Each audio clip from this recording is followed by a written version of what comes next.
আমাদের যুবকেরা ঘুমায় নাই, খাতা মুড়ি দিয়ে নাক ডাকাইয়া ঘুমায় নাই।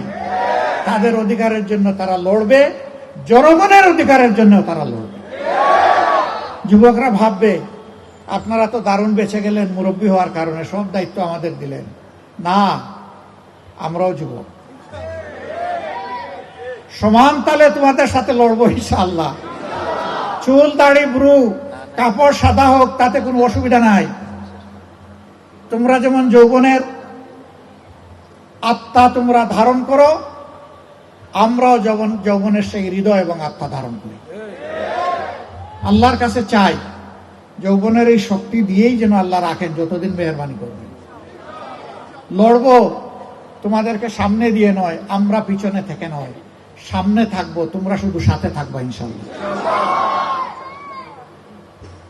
আজকের এই বাদেশার আয়োজনে যারা এসেছেন তাদের প্রতি আমাদের অঙ্গীকার, আমরা ইনশাআল্লাহ একটা মানসম্মত শিক্ষা, মরাল এন্ড টেকনিক্যাল এডুকেশন, নৈতিক এবং উন্নত জাগতিক শিক্ষা আমাদের শিশুদেরকে দিব ইনশাআল্লাহ।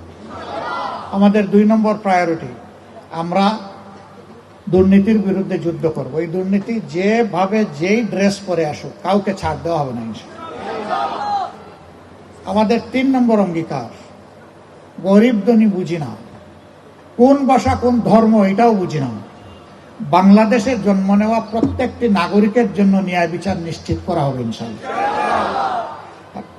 শাসকের জন্য একটা আর জনগণের জন্য আরেক আইন হবে না, সমান আইন সবাইকে অপরাধ করলে কুচি কুচি করবে।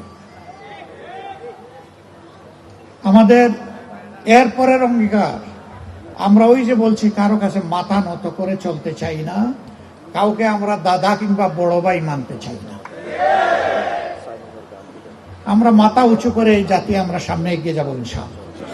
তবে বিশ্বের প্রত্যেকটি সভ্য দেশের সাথে আমাদের মিউচুয়াল রেসপেক্ট এন্ড ইকুইটি, পারস্পরিক শ্রদ্ধা এবং সমতার ভিত্তিতে আমাদের সম্পর্ক হবে।